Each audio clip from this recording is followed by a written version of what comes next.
illa wa huwa yuridu ayaghfira lahu. Allah tidak mengkondisikan seseorang seperti itu, melainkan Allah menginginkan dosa dia selama sepanjang entah berapa bulan, beberapa tahun, modat itu ngapura kabeh karo Gusti Allah. Manten, dan dia akan dibimbing oleh Allah napa untuk melakukan taubatan nasuha.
Masih 34. Wa qul ja'al haqqu wa zaqal batil innal batila kana zahuqa illa ma'alam kana innaka antal alimul hakim wa qala ma'alikrotimullah nafa'na bi'ilmihi wa anutana binasrati lati awdata halata nawaitu itika babiyatal masjid mati suci sunatan Wakola berkata siapa Isa bin Hina karena yukonu ing lapat karena yukonu karena ono iku yukonu dan ucapan apa yang dikatakan mawafakallah lapat mawafakallah mawafakallah orang paling pitulung tidak memberi pertolongan sinten Allah Gusti Allah abdan ing kawula. Seorang hamba tidak ditolong Allah untuk liamalin maring napa niku ngamalaken swijine perkara illa wa huwa angin utawi Gusti Allah illa wa huwa angin utawi Gusti Allah kecuali bermula dari Allah iku yuridu ngersakaken sinten Allah ayat balahu ing yen to nrimo sinten Allah ing abdan ayat balahu ing yen to nrimo sinten Allah ing amal mawon nggih nrimo sinten Allah ing amal diterima minhu saking abdan minhu dari abdan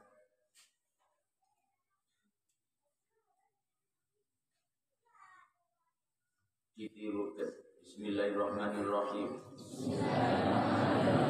mawafako ora paring pitulung sinten Allah Gusti Allah abdan ing kawula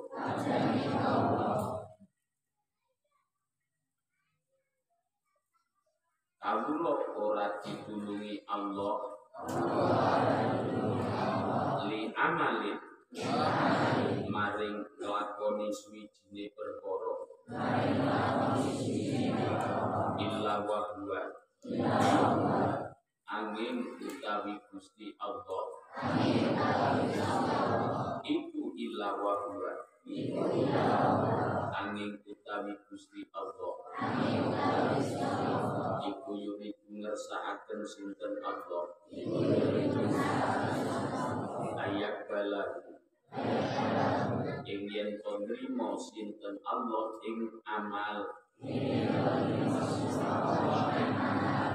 wau den trimo minggu saking abet mawafaqallah abdan li amalin Allah tidak akan memberi pertolongan kepada seorang hamba untuk mengerjakan sesuatu. Allah tidak akan menolong seorang hamba untuk mengerjakan sesuatu.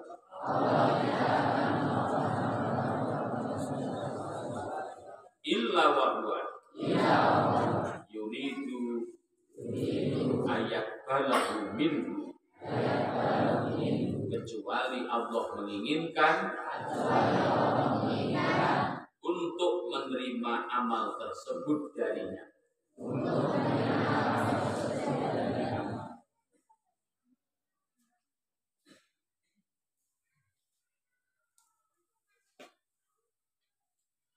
Contoh banyak.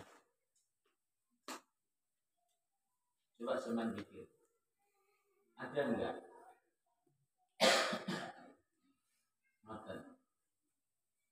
Orang biasa jadi orang besar? Jawabnya ada, bahkan jumlahnya cukup banyak.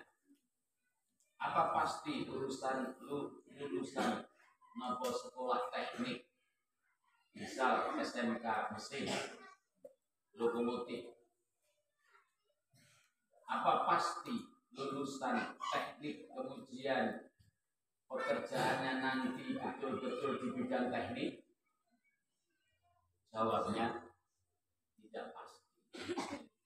Bahkan pangapunten, mohon maaf, banyak loh yang bukan lulusan teknik malah jadi montir, seperti yang tadi siang untuk saya untuk acara walimahnya Mbak Zaki. Itu bukan lulusan teknik, tapi nopo jadi montir, jadi bengkel, sukses. Sementara yang asli sarjana teknik, sekolah di teknik sejak level nopo niku SLTA, kuliahnya pun naik jenjang seatasnya di teknik, malah mohon maaf bukan jadi sarjana teknik, malah jadi pedagang kain. Malah pedagang kain. Padahal tatkala seseorang melewati jenjang pendidikan, menentukan napa niku jenis jurusan yang napa dia pilih, itu sudah melalui berbagai macam pertimbangan. Seperti dia senang terhadap sesuatu yang kemudian dia ambil jurusannya, dia senang. Dia punya harapan dengan menekuni apa yang telah dia pelajari nanti akan mendapatkan apa yang dia cita-citakan. Yang ketiga, bersamaan dengan dua yang di depan tadi, dia memandang pilihan yang lain itu tidak menarik. Pilihan lain di luar teknik, misal yang kita bilang tadi teknik, itu tidak menarik. Yang menarik bagi dia hanya teknik. Dia tidak tergoda, tertarik kepada yang lain, makanya dia tentukan ke situ. Itu yang ketiga. Yang keempat, dia menghabiskan waktu, tenaga, pikiran, dana, dan seterusnya. Yang keempatnya, untuk memaksimalkan apa yang dia cita-citakan itu. Dia berupaya menemui apa yang perlu ditemui dari pihak terkait yang secara berantai itu memang paralel, itu memang ada kaitannya. Akan tetapi apa yang terjadi, justru di penghujung ketemu jodoh, praktekkan ilmu malah nggak laku, pasaran nggak mendukung, sudah banding harga pun pasaran juga belum ngangkat, belum kelar, sementara seakan-akan tidak sengaja, dia ambil satu pekerjaan yang bahasanya timbang nganggur, malah ini laku keras, sehingga kaitan budget keuangan yang dia butuh tertutupi, bahkan ada sisa. Akhirnya dia merasa nyaman dengan itu dan meneruskan itu. Padahal dia nggak pernah kuliah ekonomi, dia bukan lulusan semea, dia tidak punya cita-cita untuk menjadi pedagang kain, untuk membuka konveksi dan lain sebagainya. Tapi ternyata dia mendapati dunia fashion, dunia kain dan seterusnya, ternyata menjawab apa yang dia dibutuhkan. Sementara yang tadi dia cita-citakan, bahkan dia sekolah di situ, bergelut siang malam, bertahun-tahun menekuni dunia tersebut, malah justru tidak berpihak kepada dia. Bahasanya tenriki, kalimat itu telak itu. Sampean paham. Ma wafaqallah abdan li amalin illa wa huwa yuridu ayaqbalahu minhu. Kalau seseorang mendapati dirinya seperti itu harus cepat lari merapat kepada Allah. Ya Allah, ini tidak mungkin akan terjadi demikian. Kalau ini tidak kehendak-Mu, ini pasti campur tangan-Mu ya Allah. Ini pasti fi'lun min af'alika. Salah satu perbuatan di antara perbuatan ini sifat niku maha segala-galanya Engkau ya Allah. Ternyata aku tercukupi, Engkau cukupi dari sesuatu yang bukan merupakan jalur yang aku dambakan sejak awal. Jadi di sini peran pribadi untuk menopang keinginan sendiri lenyap. Ditelan fakta sesuatu yang tadinya tidak dipikir, tidak diharapkan, itu ternyata justru menjawab kebutuhan. Akhirnya bagi orang yang dapat hidayah meyakini ini jelas kehendak Allah Subhanahu wa taala, bukan kehendak saya. Akhirnya merasa aku digiring karo Gusti Allah ngangge hidayah, aku digiring karo Gusti Allah ngangge kesempatane, aku digiring karo Gusti Allah ngangge pengkondisian, aku digiring karo Gusti Allah, ternyata aku jumpai perbuatanku lenyap, tenggelam kepada kehendaknya, keinginanku lenyap kepada kehendaknya. Allahu Akbar. Akhirnya la haula wala quwata illa billah. Maka yang demikian ini menunjukkan apa? Ngendikane Mbah Isa bin Dinar menunjukkan bahwasanya memang dia akan diterima oleh Gusti Allah. Saya ulangi, yang demikian ini menunjukkan dia telak akan diterima oleh Gusti Allah. Beda dengan yang sebaliknya tadi. Beda dengan yang sebaliknya. Kaya ngoten niku wala yufiku lan ora paring pitulung. Wala wafaqolan ora paring pitulung, wala wafaqora paring pitulung sinten Allah Gusti Allah. Abdan ing napa niku kawula. Ya Allah, abdan ing kawula ngoten.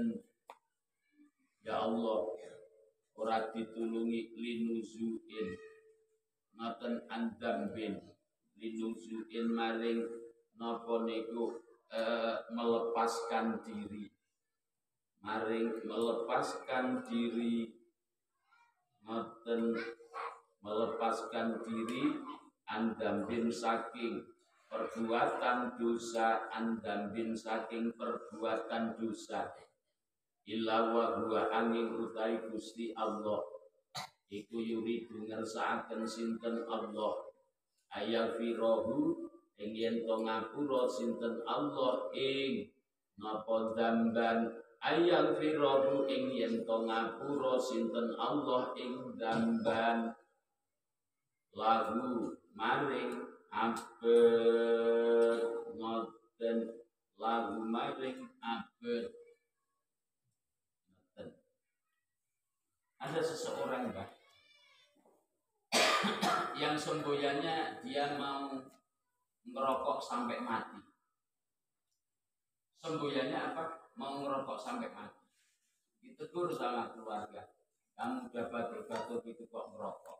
Malah ngetok nih dalil andalan. Wedhus orang rokok ya waktu. Di waktu orang ngerokok. Malah ngetok nih dalil andalan. Padahal pengapunten. Salah satu di antara beberapa asbab dia terjerumus kepada dosa itu gara-gara rokok tersebut. Kenapa? Karena rokoknya itu bukan sembarang rokok. Nanti sebuah rokok yang tatkala dia menghisap itu pikirannya bisa wong.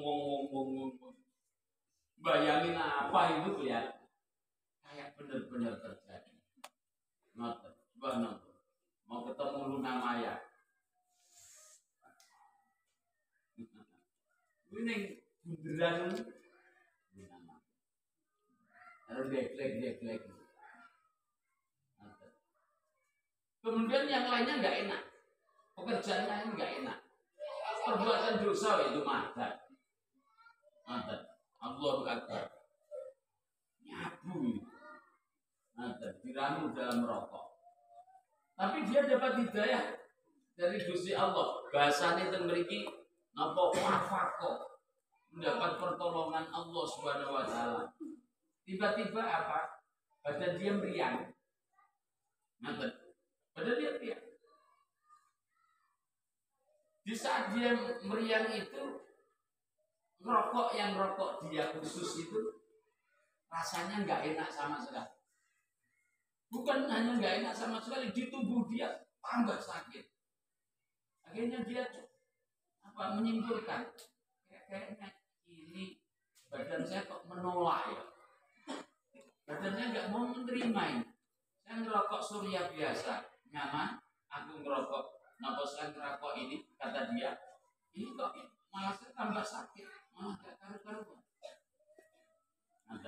Akhirnya apa?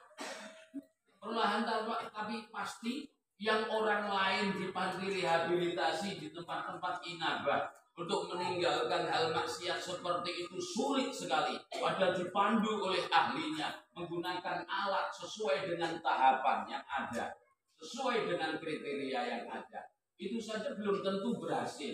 Tapi dia tanpa alat, tanpa panduan, diwafako, ditolong oleh Allah Subhanahu wa taala. Ternyata malah surya biasa itu dia nyaman tubuhnya, bisa menerima. Sementara yang rokok khusus malah tubuhnya nopo niku menolak. Dan akhirnya apa? Samar tapi pasti, semakin jelas, lebih jelas lagi dan amat sangat jelas. Kemudian dia melihat betapa kawan-kawan atau orang yang dia kenal yang menyimpang, melakukan maksiat dengan maksiat seperti itu, banyak yang sudah tewas. Hidup yang masih hidup, hidupnya tidak karu-karuan, banyak penyakitnya.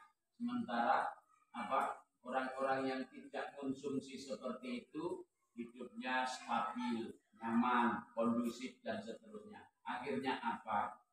Akhirnya dia berniat, kalau begini, nawaitu, saya akan berhenti untuk maksiat maksiat. Akhirnya dia ngomong dalam hati, dilafalkan dalam lisan umpamanya atau dengan bentuk lain. Dan bismillah ya Allah, ini barangkali anugerahmu, hidayahmu. Mulai hari ini ya Allah, seumur-umur hidupku aku tidak akan lagi memegang dia. Minuman keras, apapun merekmu, tak akan ku pegang lagi, tak akan ku teguk lagi walau setetes. No way. Tawannya no way. Udah. Kalau ada orang seperti ini, ngendikane Syekh Isa bin Dinar, apa? Illa wa huwa yuridu ayyafirlahu. Allah tidak mengkondisikan seseorang seperti itu, melainkan Allah menginginkan dosa dia selama sepanjang entah berapa bulan, beberapa tahun, modat itu ngapura kabeh karo Gusti Allah. Dan dia akan dibimbing oleh Allah namun untuk melakukan taubat dan nasuh. Garis bawahnya apa? Jangan sombong dengan kebaikan di saat kita selesai melakukan kebaikan. Jangan-jangan kebaikan yang kita lakukan tidak istiqomah. Dan jangan kecil hati di saat seseorang melakukan kesalahan. Dan jangan berpikir negatif thinking kalau Allah tidak memaafkan. Siapa tahu setelah maksiat Allah memberi hidayah, kemudian memberi kesempatan taubatan nasuha, sehingga aktif kaman dan gambalan. Itu kalau di garis bawahi dalam kurung mantan preman yang taubatan nasuha jauh lebih baik ketimbang mantan orang baik yang kemudian terjun di dunia hitam, Ada yang lebih baik dari sejak kecil sampai mati tidak terjun ke dunia hitam, tapi empati terhadap orang-orang yang di lembah hitam, mendoakan, memberi contoh baik, memberi motivasi untuk keluar dari lembah penistaan. Itu yang jauh lebih baik. Jadi kirang langkung hikmah daripada apa yang dikatakan Kiai Isa bin Dinar. Kirang langkung ngoten niku nggih ngoten niku. Ilahi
Estu